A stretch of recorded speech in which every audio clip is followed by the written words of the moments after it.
Asia കപ്പിന് വേണ്ടിയുള്ള squad പ്രഖ്യാപനം ഇന്നലെ നടന്നിരുന്നു. ഗിൽ ടീമിലേക്ക് എത്തുകയും ഒപ്പം ഇന്ത്യയുടെ സ്റ്റാർട്ടിംഗ് 11 എന്താകുമെന്നതിനെപ്പറ്റി ഒരു സൂചനയും അഗാർക്കർ ഇന്നലെ തന്നെ നടത്തിയിരുന്നു.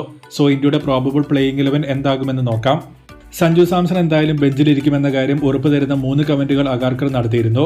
ഗിൽ ഓപ്പണിംഗിൽ തന്നെയായിരിക്കും കളിക്കുക എന്നും ഗില്ലും ജയ്സ്വാളും ടീമിൽ ഇല്ലാത്തതുകൊണ്ടായിരുന്നു സഞ്ജുവിന് ഓപ്പണിംഗിൽ അവസരം കിട്ടിയത് എന്നും അഭിഷേക് ശർമ്മയുടെ T20 ഫോം വെച്ച് ഓപ്പണിംഗിൽ താരത്തെ തൊടാൻ പറ്റില്ല എന്നും അഗാർക്കർ പറഞ്ഞിരുന്നു. സോ ഇത് ക്ലിയർലി സൂചിപ്പിക്കുന്നത് അഭിഷേക് ഗിൽ ഓപ്പണിംഗ് ആണ്. ജിതേഷിനെ പോലെ ഫിനിഷിംഗ് എബിലിറ്റി ഉള്ള ഒരു കീപ്പർ കൂടി ടീമിൽ വന്നിരിക്കുമ്പോൾ സഞ്ജുവാണ് ഇപ്പോൾ ബാക്കപ്പ് കീപ്പർ ആൻഡ് ഓപ്പണർ എന്നത് കൺഫേം ആണ്. 1 ഡൗണിൽ തിലക് വർമ്മ, നമ്പർ 4 സൂര്യകുമാർ യാദവ്, നമ്പർ 5 ഹാർദിക് പാണ്ഡ്യ എന്ന ഈ ലൈനപ്പിൽ ഒരു മാറ്റവും ഉണ്ടാകില്ല. ജിതേഷും അക്ഷർ പട്ടേലുമായിരിക്കും ഫിനിഷിംഗിൽ വരുന്നത്. ജിതേഷ് കീപ്പർ കൂടി ആയിരിക്കുമ്പോൾ റിങ്കു സിംഗ് പുറത്തു തന്നെ ഇരിക്കണം. കളി UAE-യിലായതുകൊണ്ട് കൺഫേം ആയും വരുണും കുൽദീപും മെയിൻ സ്പിന്നേഴ്സായി ടീമിലുണ്ടാകും.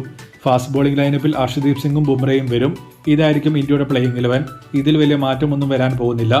സൂര്യകുമാർ യാദവ് ഒരു ടെമ്പററി ക്യാപ്റ്റനായിട്ടാണ് ഇപ്പോൾ കാണപ്പെടുന്നത്.